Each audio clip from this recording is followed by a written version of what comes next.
What up, what up, what up, what up? It's me, L Teddy 27. Good as night, right about the hood. Oh, dear God, I'm already eating a drink. Look a damn mess, just a damn mess. No means no, and yes means no. What up, what up, what up, what up, what up, what up, what up? What's good, people? What is up? What is up? It is me, L Teddy 27, and I am back for another review. This is going to be our review for Chasing Atlanta. This is season 4. It is episode 5. It is entitled A Mad Tea Party.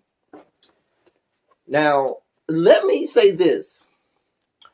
I enjoyed this episode more than I've enjoyed any of the previous 4 episodes. I did. This episode was a bit more entertaining for me.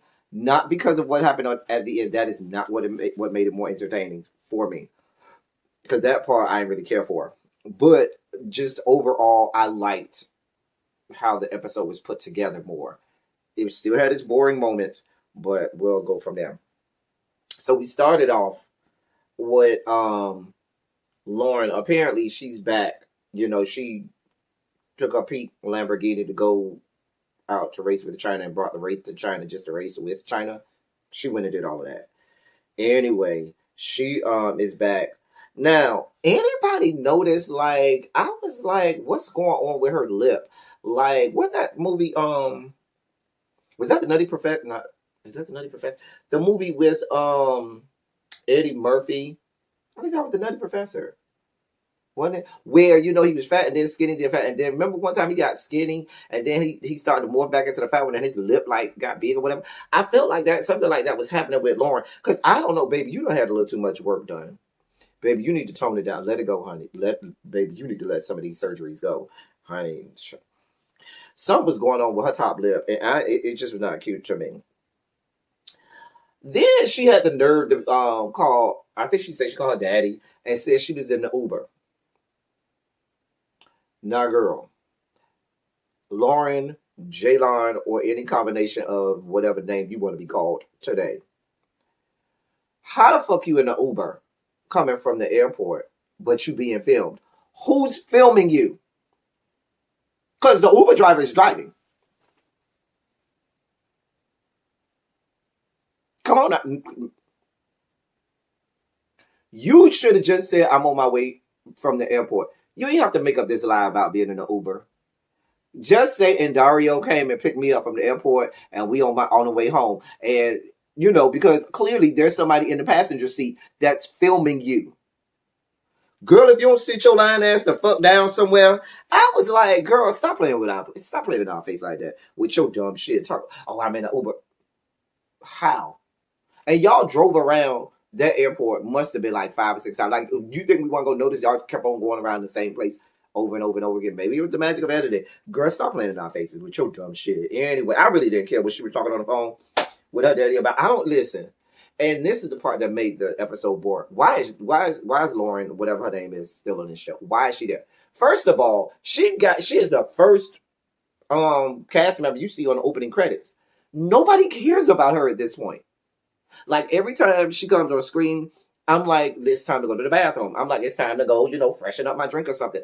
I don't understand her whole point. She don't want to film with none of the cast. She don't want to be around none of the cast. The viewing audience don't want to see her no more. Girl, go on about your life. Go make your $5 million or whatever you making out there over in COVID country out in China with Little Mei Ling and Jet Li and all of them. Girl, go on out there, because we don't have no use for you on this show no more. Girl, thank you for your services. Thank you for coming. Please drive safely, because I don't understand her point. Moving on. Oliver then, remember the dude that he met on Jack or whatever? Came to come see him last week at the taste test or whatever. Well, he went over dude's house or whatever for a little sit down, little date or whatever it was supposed to be, honey. Clearly, there could have been a bust down plan, because you can have a date, eat, and get bust down, because the food has not had enough time to go all the way through the digestive system enough. So it's safe for him to get bust down if he was going to get bust down on that date. But anyway, dude was really trying to run game on Oliver, and I was here for all of Oliver, because Oliver was like, girl, I don't even buy none of this shit you trying to sell.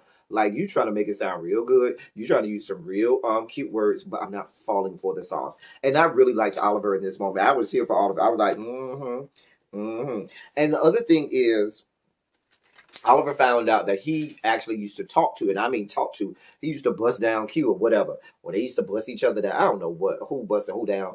But the people see it for Q. Q really not that cute to me, but the people see it for him. But I'm not saying he's ugly. He's just not my type or whatever. But anyway, apparently the boy, his name is Jaron. It's Jaron or Jaron or something like that.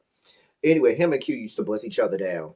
And so Oliver was like, yeah, I'm definitely not trying to do anything or settle down with you, knowing that you used to bust down Q. I don't need none of that. Too close for comfort. And I was here for it. This was my favorite scene of the entire season thus far with Oliver. I was here for Oliver. This whole scene right here. I was here for him. He said, even though me and Q ain't the best of friends no more, I ain't going down that road with somebody he used to talk to. And that's good stuff right there. I was here for you. This was the episode that I said, okay, I might can tolerate Oliver. This was that episode for me.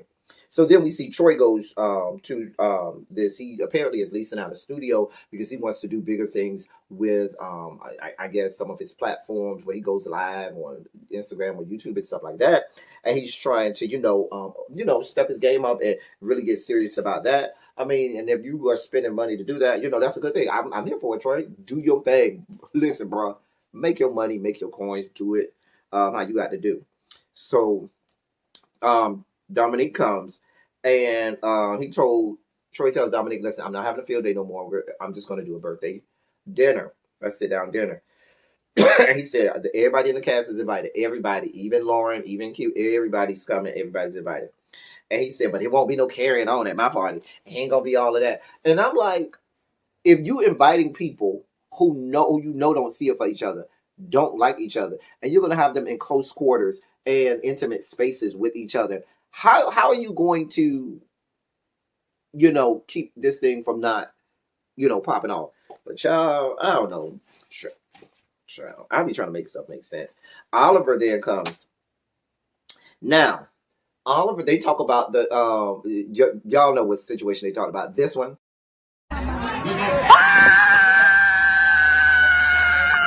Holy Ghost will tell you, don't wait at the church. You can win it. Come on, mama. Jesus.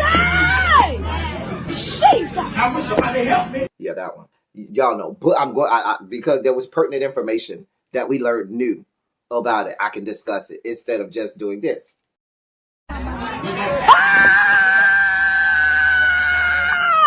Ghost will tell you, don't wait at the church. You can win it. Come on, mama. Jesus. I wish somebody help me. So, apparently, when Oliver got in his confessional, y'all go back and look at that confessional. It seems to me that Oliver admitted indirectly, but still, it's kind of like was an admission that he was wrong in the situation between him and Kendra. He kind of, he said, listen, I'll admit when I'm wrong. But then he says, I'm only going to admit it when I sit down with you and we can have a sit down talk about it. And I was like,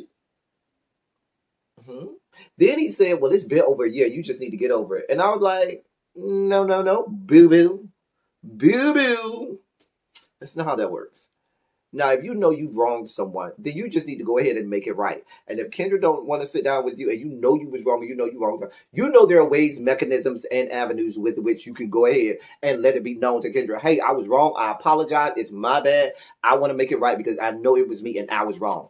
Even if she wasn't willing to have a sit down with you, there are mechanisms that you could have gone through or used in order to get that message across her, but you didn't want to part of that, Oliver. Now, I was here for you to begin the episode, Oliver, but I wasn't here for you on this one. And then for you to say, well, it's been a year, so you should just get over it. No, that you don't get to say when someone gets over something. Because that's your timeline, not theirs. Yeah. I felt like you just didn't want to apologize. You knew you had done something wrong, and you were just like, child, I ain't apologizing for what. I just felt like you just didn't want to do it. And you should just say that. Now, if real girls do real things. And if you that girl, you be like, girl, I was wrong, and what? And I'm not going to apologize. Girl, and I don't care if you'll never like me. And keep it moving. Real girls do real things. Anyway, they all start saying that Wayne the Pain is the reason why Kendra be fighting and so forth and carrying on. And in my mind, I was like, nah, don't try to put that off on Wayne the Pain. Because Wayne the Pain, for now, maybe it's just what I've seen, but Wayne the Pain be pretty much chilling over there like, in his own little magical world in his head. Kendra be the one ready to pop off at the drop of a dime. So I don't understand how Wayne the Pain is responsible for Kendra always wanting to pop off. I don't know. Y'all make that make sense. So Lauren is at home, and her friend Devin came over. Something about not wanting to know whether I told y'all I don't even know why she's even on this show. And I didn't care. I don't care about her boring ass storyline. I don't care what she's got going on. And let me tell you the nail in the coffin where I knew that she don't need to be on this show no more. When this woman starts talking about her tuck coming out, I was done. Nope. Nope. Nope. Can't even do it. Won't do it. Nope. We won't be discussing that. Kendra and Wayne the Pain, they have a video shoot. So they shoot a video for their song, Chasing Atlanta or whatever. Dominique came. Girl, Dominique, now you go act like we ain't noticed that you had on your confessional look, that black patent leather spandex, whatever thing with the little pasties. You go act like we noticed that you had that on again at this photo shoot. But you put on this little fishnet shirt on top of it, like we just wasn't going to notice. Dominique, you better get your life in order. Speaking of Dominique, do y'all notice in my thumbnail, I found a way to get Dominique's outfit in my thumbnail? You know, the last couple weeks have been all thumbnails of Dominique. I think we're going to try to make that, a going thing on our thumbnails. Try to find just some mess. Just some absolute fucking mess that Dominique has on this show that we can just spotlight in the thumbnail. Because that's the highlight of the show at this point. Seeing what kind of fuckery Dominique is going to unsheath on the viewing public. Like, no sighted person wants to see some of this bullshit that Dominique be, letting out here on Al Gore's good internet. Girl, anyway. They talk about Troy's dinner and the fact that the entire group is going to be there. Then we get to Troy's birthday dinner. So we get to the birthday dinner. Dominique came with this white outfit with some type of bustier halter top thing with fringe and feathers. And I was like, with some big ass white lightning bolt earrings. I was like, what in everything ungodly? Like,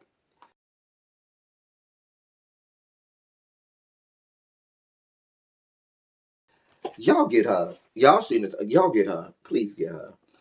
Then Cameron was there, and I forgot Cameron was even on the show. I'm just gonna be honest. I totally forgot Cameron was on the show.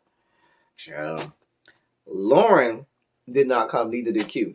Now, somewhere in this sit down, once everybody got there, so it was everybody from this show except Lauren and Q.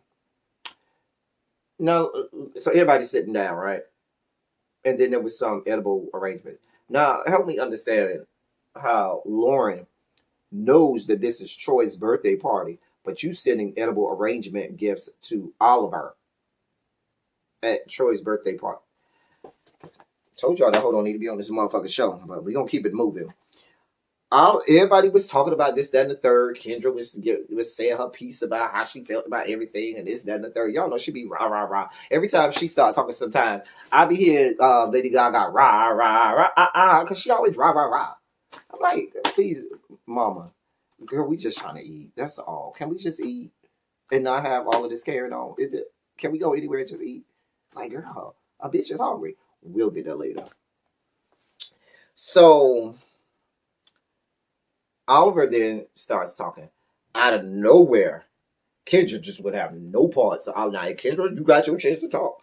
But Kendra didn't want no parts of Oliver having his chances to talk and say his piece. And so out of nowhere and for no apparent reason, she just starts blowing up and cussing and going off and getting up like she ready to fight this, that, and the third. So Oliver was like, girl, you gonna get up? And so he did that. Girl, let me tell you, because he had these pull outs to the bottom. Girl, he pulled this shit out. Girl, what? Now, if I'm being honest, Kendra, I mean, girl, you might be a fighting girl, but Oliver seems to be a little bit out of your weight class, girl. I mean, he got you by several LBs. You look like he might drag you, girl. I'm just being honest, honey. Oliver look like he might drag you, honey. I'm just being honest, but we gonna keep it cute. Anyway, so it was so much so she tried to throw something at him, and, they came and grabbed her and took her to the bathroom. She had to be carted off like a wild animal. She was like a wild animal that needed to be caged. Like, it was out of control. It was just so out of order. Just out of control. So, everything was going, everything, was kind of thrown off. So everybody trying to calm people down. Oliver was like, fuck calm down. That bitch came at me. I was just trying to speak my piece. She got all this going on, and I ain't got time for all this going on. So Oliver was like, y'all telling me to calm down. She the one getting up and trying to fight and all this, that, and carrying on. So it's a whole big ordeal. Troy is upset. You know, he's real dramatic. Love you down, Troy, but you be real dramatic. Because at one point, I looked at him, and he looked like he was about to start crying and stuff. I was like, girl, what you crying for? I ain't know what was going on. I was like, anyway. Cameron over there talk about, oh, I went and talked to her. Y'all just need to calm down. I ain't know what was going on. Baby, while all of this is going on, child, that goddamn Travis said, baby, I'm a big girl. One time for the big girls. One time for the big girls. Doom da doom da doom, doom da doom da doom. Big booty girls. Pump with it. No, big booty hoes. Pump with it. That's what I heard. Because that mama girl went in that good kitchen, fixed her a good plate, sat at that good table, said her one more sickening grace, and proceeded to eat her lobster tails and scrimps. Not shrimp, scrimps. Okay. Now, Travis, you try to act real elitist and real bougie at times. Girl, but you over here complaining about paying $30 for this plate like you ain't never been nowhere. $30 is not very expensive for a plate. And we ain't talking about no plate with lobster tails. Because you could easily spend $60, $80, $100 on a plate with lobster tails. You ain't never been nowhere. You live in Atlanta, girl. You ain't never been to no good restaurant. You over here, baby, that woman brought up $30 like 4 or 5 times. Girl, as much as you look like you eat, girl, you spend $30 in one sitting over and over and over. That girl, not Oliver, Travis, girl, you better get your life. Anyway, but mama girl said she had to eat. So then, when it looked like they had calmed things down and was able to bring Kendra back into the room with the rest of the people, they went to some green screen confessional with Kendra on there. And girl, I was like, bitch, what in the Dollar General Family Dollar Halloween costume bullshit does this girl have on? Was she supposed to be Storm? Girl. Kendra. Girl, now we love you down. We love you down. Don't ever do that again in life.